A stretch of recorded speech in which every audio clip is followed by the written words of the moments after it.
demonstration of a local restaurateur and a landmark restaurant, Il Migliore. Everybody knows where that is on Miami Gardens Drive? Il Migliore. It means the best. On Miami Gardens Drive, about 2 blocks west of Biscayne. How many years? Long time. Probably about 10 years. I'm going to introduce Craig Silver. He is the general manager and partner, and this is Brett Redstone, the partner, chef, owner, creative mind behind Burner, and they're going to explain to you their new concept, their renovation. If you know the restaurant, you know the food is great, and you're going to have a nice little demo here today, okay? Good afternoon. How are you today? So, the chef and I have been involved in the restaurant for quite a few years.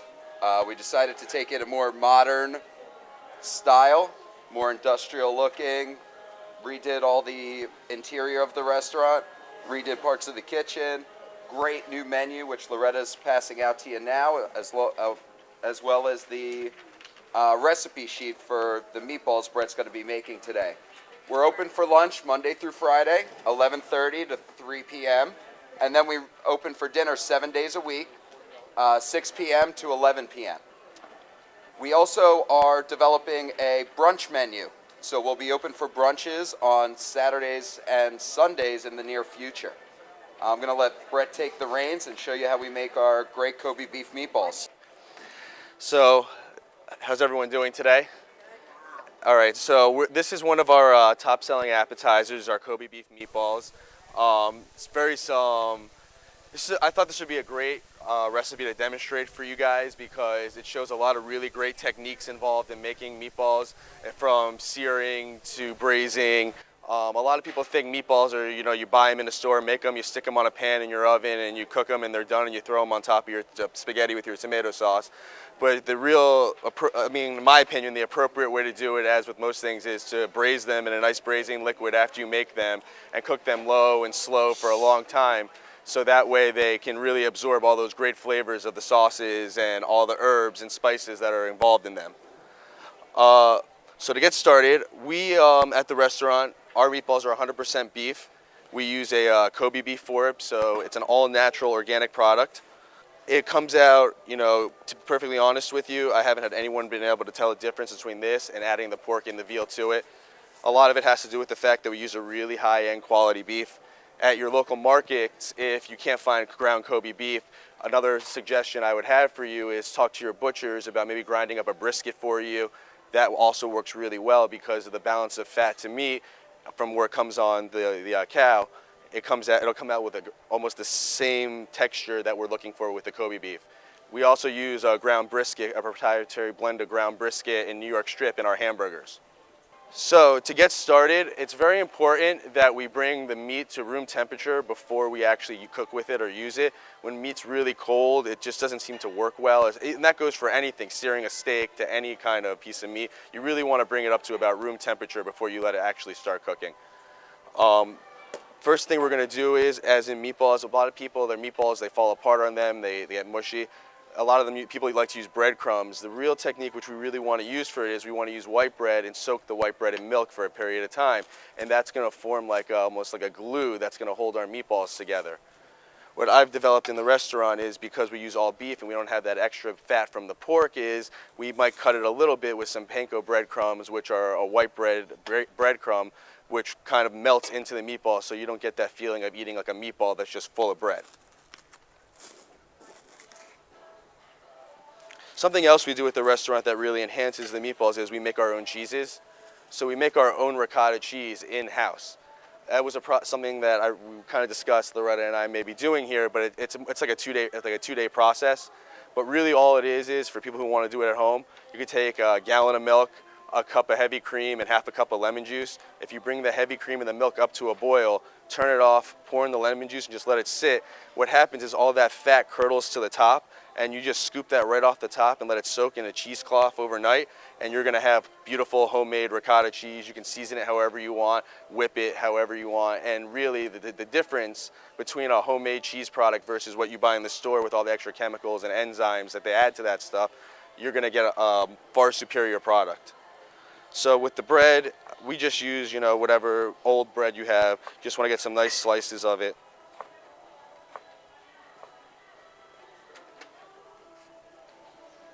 Kind of throw it in your bowl. I use whole milk.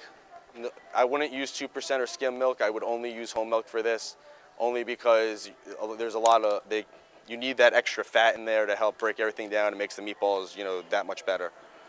You just want to kind of cover it. Milk, yeah, to the bread, and you're just going to let that soak.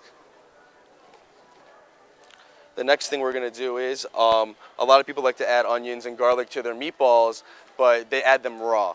Adding them raw, when they cook, they don't have the right consistency. They don't really you don't really get that blended flavor in. So what we do is we first sweat our onions and our garlic, which is we cook them over a nice low heat, which I'm going to show you here, and that allows all those flavors to come together really nicely. And then what we do is after we sweat them, we let it cool and we almost puree them. And this is actually, I have some of the mixture right here. If you guys can see, with a pureed mixture of cooked onions and garlic, that would be what you would add to your meatballs. So that way you're not getting those big chunky bites of garlic and onion. It's just a real smooth texture worked into the batter. For me personally, when I cook my onions and my garlic, I like things to be a little bit more uniform so everything kind of cooks together. So I get a nice Brenoise on my onion. A Brenoise is just a nice, square cut, very consistent, so everything cooks at almost the same rate and same time. An onion. With your garlic, we use only fresh garlic. We peel our own garlic in-house as well as roast garlic for table side for you guys. I don't like that pre-peeled garlic. I think the fresh stuff, just holds up much nicer. You don't lose a lot of the oils. Just give it a nice press. Peel the skin off. And with this, I just give it a nice, real kind of rough chop up. It kind of works right in with the onions. I actually have some already chopped up, ready to go here. Just move this bowl so they can see. No problem. No problem. Just ask. So. Oh, you're soaking the bread. Yeah. Okay. So what we're going to do here is we're going to sweat our onions and garlic. We use extra virgin olive oil. We want to use enough extra virgin olive oil so not only we're sweating the onions and the garlic in it, but I like to add the oil anyhow to the meatballs as part of the batter. So as opposed to adding it again, let's just add it all together, let it cook. And so it might seem like I'm adding a lot of oil and garlic, but in fact it's just the amount that we're using to make the whole batter together. We actually, so you guys know, we have our own proprietary organic extra virgin olive oil, which we use in the restaurant. It comes directly from Italy, imported. It's great quality. You guys can try some afterwards. If you want to purchase some, we can purchase some as well. But it's really a great product. It's completely organic. We've tested it up against, versus other companies that have brought it to me, stuff you buy at Whole Foods, stuff you buy at Publix. Really, there's nothing, I haven't found anything to match it yet. So if you see, you add your oil, and it's a hearty amount, but extra virgin olive oil just adds that delicious flavor. We'll add our onions and garlic. It's okay if the pan's cold, whereas when you saute, you always want to add to a hot pan. With the sweating, the pan's cold, it's all right. You really just want to bring it up slow, let all those flavors really just melt in together. Okay. Thank you. It was here like a year and a half ago. Yeah, it was. 2 years ago. 2 years already? Yeah, 2 years ago. 2 years and almost 2 kids ago. One on the way in another couple months. Wow, you're busy. Yeah, you know it. Restaurants and families. So, anyhow, we'll let that sweat and we can continue on with the process. What do you mean by sweat? What does that mean? So when you sweat versus sauteing, when you saute, you want a very hot pan. The idea is you start with a hot pan and cool grease, whether it be clarified butter, your oils. You never want to use whole butter in a hot pan because the fat in the butter will burn immediately. But what I mean by sweat is you just bring the temperature up nice and slow.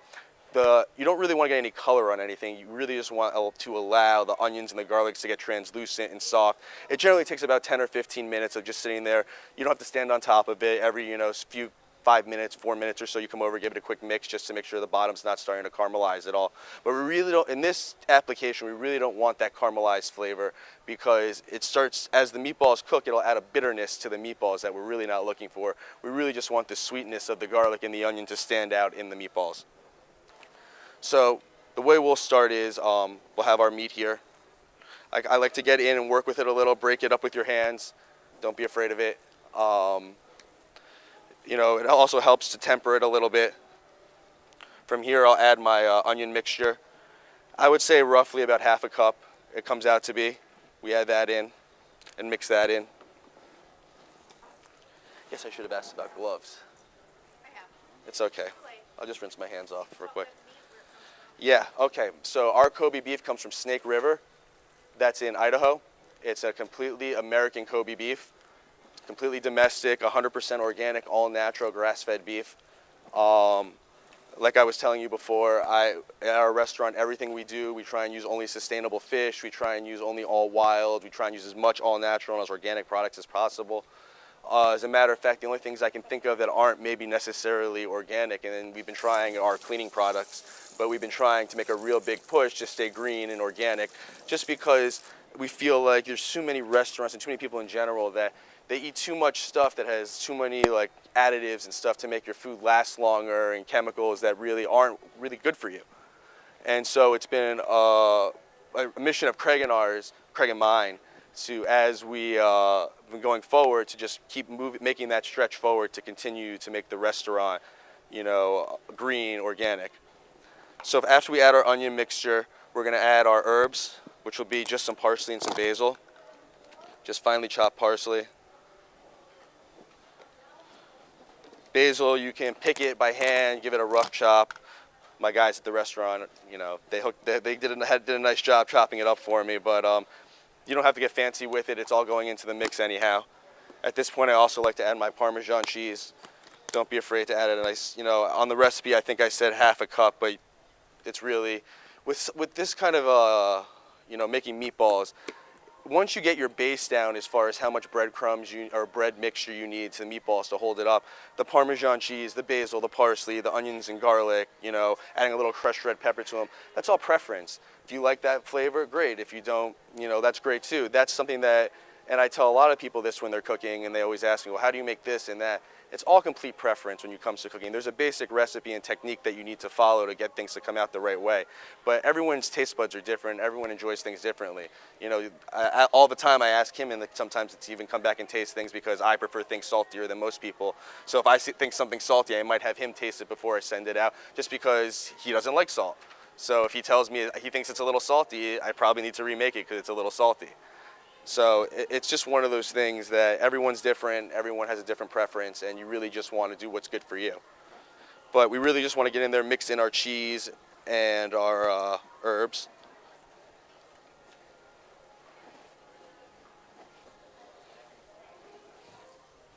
Also, the cheese also works as a binder inside of this as well. As the cheese will melt, it'll help bind the meatballs together again, so that way they don't, you know, fall apart on you and get all messy and sloppy. All right, so from here, so I can wash my hands again.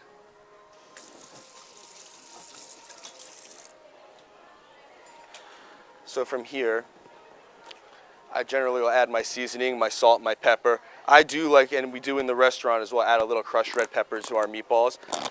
Not for spice, like you think it's going to be spicy, but there is a flavor, that a peppery flavor that we want to add to that. Just a little sprinkle, not a lot. A little goes a long way. Salt, we only use Maldon sea salt in the restaurant to cook with. It's more of a high-end salt. You could substitute it with a kosher sea salt as well, but Maldon salt's all natural.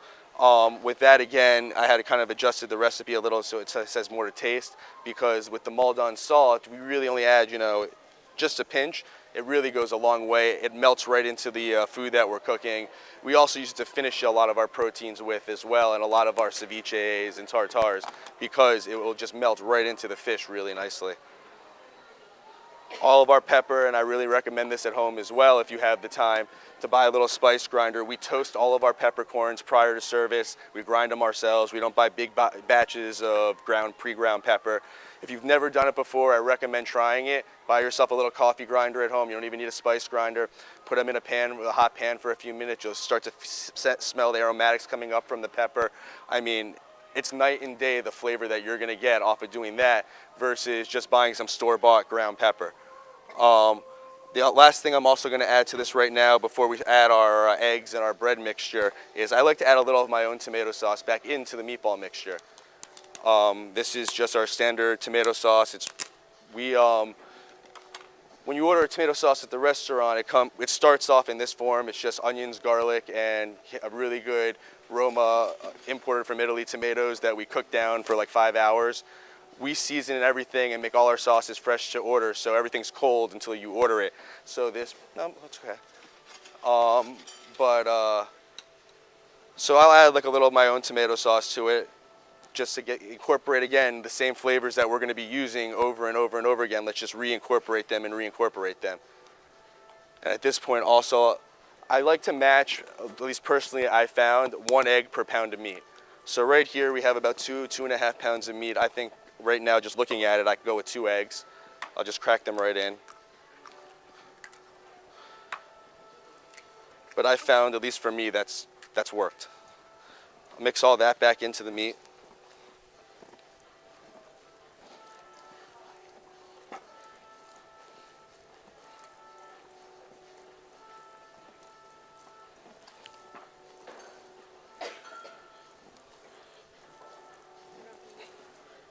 You can put them, I'll put them in the oven in a minute just so, yeah, you can slip them in there for a minute. I mean, they're definitely going to be still hot either way, but just to be safe, that's fine.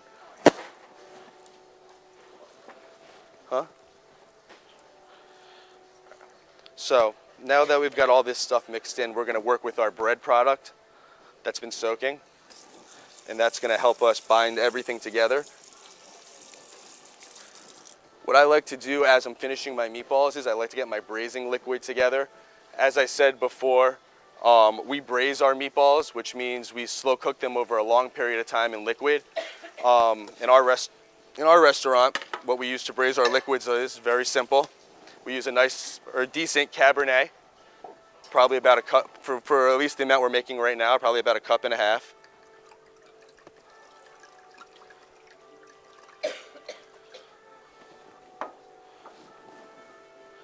About 1 cup to 1.5 cups of our own homemade chicken stock, all natural, no sodium or anything. And 2 cups or so of our tomato sauce. And that, you don't have to cook the liquor off the wine or anything. We just bring it up to a nice boil, let it reduce a little bit. All that alcohol flavor will cook right off over the period of time. And that's kind of how we start our gravy for meatballs. Because when you want to eat meatballs or when you're served meatballs, it's not, or it shouldn't be, or in my opinion, with tomato sauce, it's meatballs and gravy. And then, you know, Loretta can probably tell you, in Italy, most people don't consider tomato sauce, it's gravy. That's their gravy. So for us, this is our meatball gravy that we use. And what we'll generally do when we finish it is, when you order your meatballs, we'll heat them up in our braising liquid. Then when we finish it, we just add a little bit more of our tomato sauce, some fresh herbs, a little bit more, some chilies, some basil, some parsley, and really freshen it up. So you get the mixture of the tomato sauce and the gravy, and it just forms this really beautiful, dark, rich gravy that goes over it. And that mixed with ricotta comes out very nice. So what we want to do now is we've had our bread here soaking. We want to kind of wring it out a little bit. So dump out all the excess milk. Whole milk, yes. But you really want to wring out as much of the milk as you can. I actually just used a regular white hamburger roll. I mean, it's one of those things that we have multiple white breads in the restaurant, just a 2-3 day old bread, whether it's an old hamburger roll or something like that we can't use anymore. Kind of the same idea you would use if you're making bread pudding or breadcrumbs or anything like that. You just look for some old bread. You're gonna add all the moisture back in with the milk anyhow. So you want to try and get it as nice and kind of just get as much of that out of here. You can see it's nice and moist, almost like a sponge that you're going to add back into your meatballs. And then you just kind of break it up and mix it in. This part gets a little tedious because you really want to get in there for a few minutes and really mix it. I can almost compare it to kneading pasta dough, the way I do this, because, you know, with the pasta dough, we sit there, we make all our pastas in-house fresh every day. So, and we do it the old school method. We don't mix them in a mixer. We actually build the well on the table and make real pasta by hand every day. But I compare it to the guys when you're doing this is the same thing, is you're really just going back and forth over and over and over again for a few minutes. I think I turned the wrong, You want to just reduce this a little bit? I mean, yeah, either way. I think I turned the wrong one on though. I was cooking a towel instead of the sauce. Oh. No. Okay. So as you I don't know if you guys can see in the camera over there, but I can hold it up a little, I guess. As you start to work it, and you can start to feel as it comes together, you know, how much, you know, more it has to be worked, how much more the bread has to be worked in. Like I told you before, we use all beef meatballs. Generally, and this is a meatball recipe that it's my same meatball recipe that I use when I don't make all beef meatballs. The pork and the veal will work as a binder as well, because of the fat in the pork and the combination of a lot of fat with pork and not a lot of fat with the veal. It kind of works really well as a binder. Because we only use the all beef and the Kobe beef at that, which is just a soft meat, I will add a touch of panko here and there, because like I was telling you before, the panko will mix in with the moisture and kind of just dissolve into the meat, but it'll give me that desired texture that I need prior to braising it, because we want to saute our meatballs before we actually cook them. You want to get them nice and caramelized and brown on the outside, and that's what I'm going to show you now. And it's something that's why I said people overlook. They stick their meatballs in the oven raw and they just cook them. What you really want to do is brown them off nicely, because when you get them nice and brown, you're just storing all that flavor and all that moisture into the meatballs. So that way, you're not going to have like all that. Everything's not going to like bleed out on you. It's just going to be nice and stored in.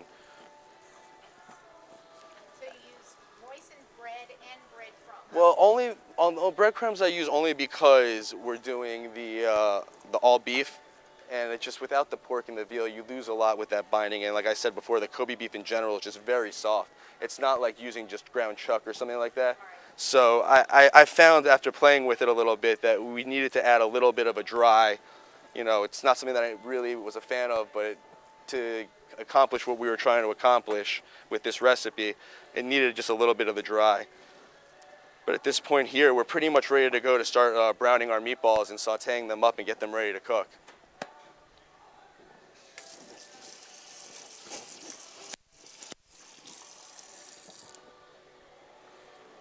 All right, so let's see here.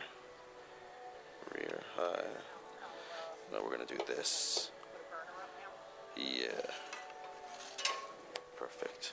Or maybe I should just do this.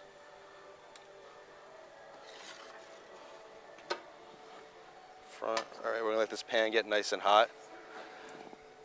While the pan's getting hot, I'm gonna let Craig talk to you guys a little bit. Aside from what we've done with the renovations, we've also instilled a new wine and beer program in the restaurant. I'm gonna let Craig talk to you guys a little bit about that. It's something a little bit different in the area that a lot of places aren't doing. So I'm gonna let him talk to you about that right now, so you guys can get an understanding of what we're trying to accomplish at the restaurant. So, most places in the area generally don't have an extensive beer list and generally focus on wine. We have actually gone the other way and have found a lot of small craft breweries that we can utilize, and we have over 31 craft beers. Now, craft beers are things that are made in smaller batches than what you would see. Like, you're not going to see our beers on your in your beer aisle at Publix. You're going to have to find specialty places to purchase the beers, some of which are only on premise. So some of the stuff we find will only sell to restaurants. So there's a great mix of ambers, IPAs, which is pale ales, stouts, a lot of new fun things that people are doing with beer that are very complex, that are actually kind of moving the focus away from wine and into beer as an accompaniment to food. Our wine list has over 25 wines on it that we do all by the glass and bottle, and all of those are mostly boutique style wines. So we find small, little local local California, some Oregon, some things that you're not going to find everywhere. So we use small vineyards and small proprietors for those things. It's a lot of fun. It's a lot of fun to play with the beers, matching it with the food. And when you come in, I'll be happy to help you with that. I think Brett's ready to sear off his meatballs, so I'll pass it back over to him. All right, perfect. So again, with size, in the restaurant we serve an 8-ounce meatball as an appetizer. It's just one nice big meatball for the table, or if you want it over a bowl of spaghetti, however you want it. At home, it's kind of dealer's choice on the size you want. Just get it. You want to make kind of work it together. You want the meat to get really firmly packed in together. Something that I like to do, which we're not going to have time for here, is after we make them, I like to let them sit in the refrigerator for about half an hour. That allows the meat to really firm up with all the eggs and the bread and everything in there. So when you sear it, it'll kind of all hold together nicely on you and not get a little limp on you yeah, that's pretty much the biggest problem. Is if it gets a little limp, it doesn't hold its shape a little bit. It looks a little bit more rustic. Is that the size you serve in the restaurant? No, bigger. Bigger? Yeah. What's the deal with the big meatballs? Mom, Enough. Oh yeah, they cook for like 3 hours. In the oven, but in the liquid, which you'll see when I take them out now. I have some little ones for everybody to taste, but you'll see the liquid and kind of the gravy that we use to cook it with. So now that our pan seems to look like it's getting hot, and a good way to always tell if your pan is hot is if the oil smokes. So just pretty much want to make your meatball and drop it right in to start frying. I love this.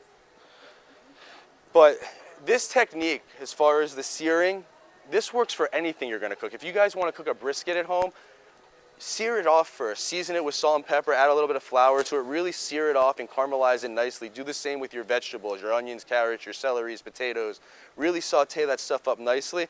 You'll see that when you add that all to your liquid then, the flavor profile and the way everything cooks together and the moisture that will remain in the meat that you're cooking, it's night and day. It really is. And that's actually why I picked this, was because it's such a,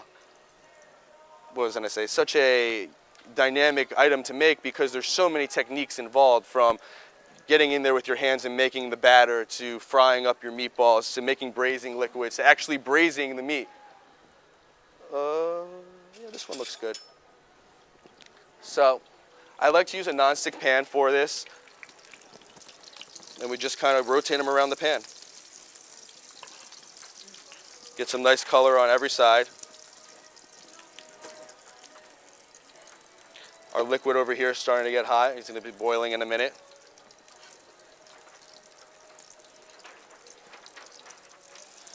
And, you know, obviously in the restaurant I have a much bigger pan and I'm doing 15, 20 meatballs at a time. But, you know, it's one of those things when it comes to cooking, it's whatever you feel comfortable with. If it's one at a time and you got to do 20 of them and it takes you 45 minutes, then that's what it takes. It's like I tell the young guys when they come to the kitchen and they start with me is, you know, I don't care how much time it takes, you just do it the right way. Over time, you're going to build the technique and you'll build the capability of doing things faster. My dad, who's here also, I mean, he's a cook also, he's actually filming me right now, but he cooks at home, and I just can even relate to when he first started cooking to now, how much faster he is with the way he does things, just because instead of taking shortcuts, he just kept doing it the slower, faster, faster, faster.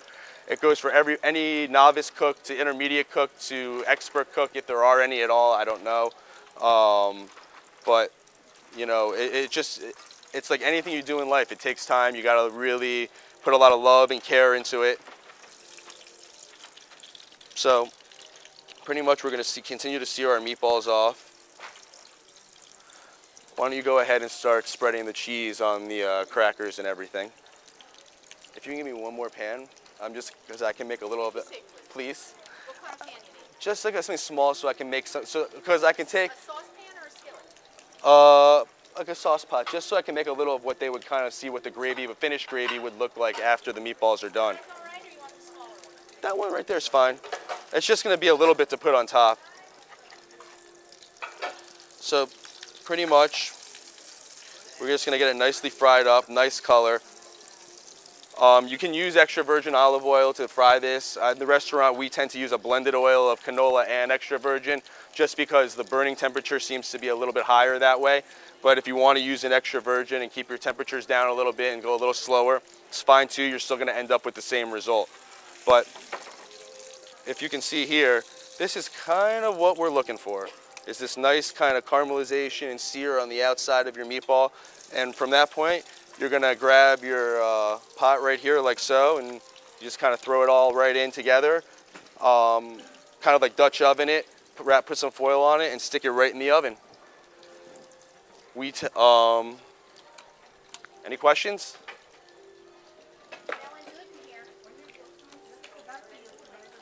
Correct. No, we use canned tomatoes that are imported from Italy.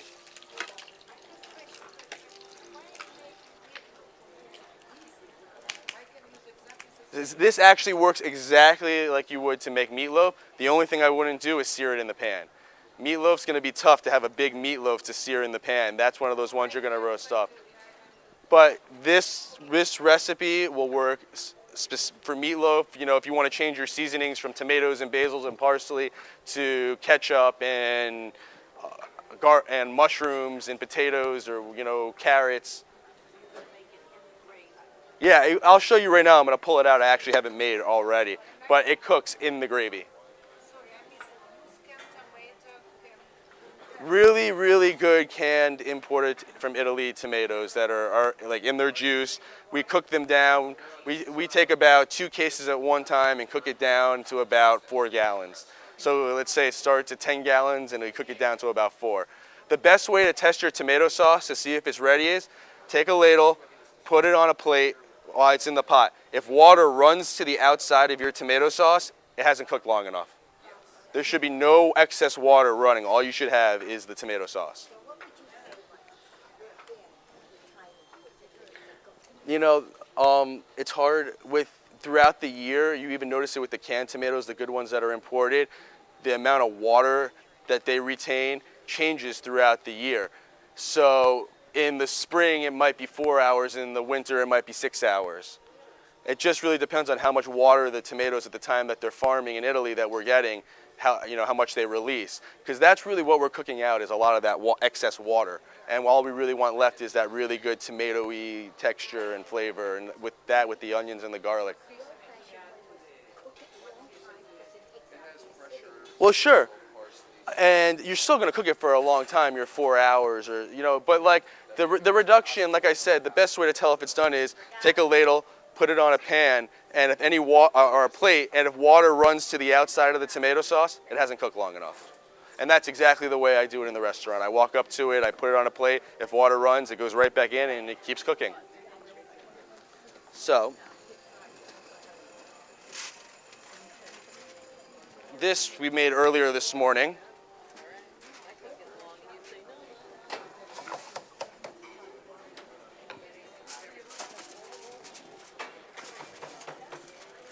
But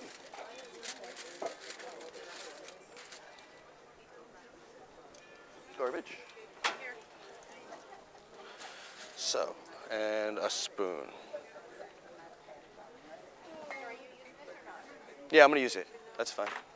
We can make a little gravy real quick. That won't take me all that long. So, finished product. This is the homemade whipped ricotta cheese with fresh herbs. So now my meatballs have been, now obviously I scaled my cooking time down for size. The 8-ounce meatballs we cook for about 2.5 hours. These are about 1.5 ounces to 2 ounces each. I cooked them for about 45-50 minutes in the sauce. The sauce is hot when it already goes in, so it's immediately beginning to cook. And then they sat in the sauce on the way over here high and still in there. So it is, continued to cook, but really because of the size and everything, we're looking for like a 2-ounce meatball. You're talking about 45 minutes in the sauce, in the oven. You want your oven at about 325 degrees. No. Actually, I find them best if you make them, let them sit in the sauce overnight to cool, and then serve them the following day. It's like brisket. You know, the brisket, you cook it one day, you let it sit in the sauce to cool, and then the next day you take it out. Same idea. Now you're related. And actually, it's kind of what I try and do in the restaurant is stay one day ahead, so they always have that extra day to marinate and absorb all that flavor from the sauce. Thank you very much, everybody. I hope to see you guys at the restaurant. I hope you enjoy everything. Beautiful We'll see you job. soon. Thank you. Now you know how to make the meatballs. So please visit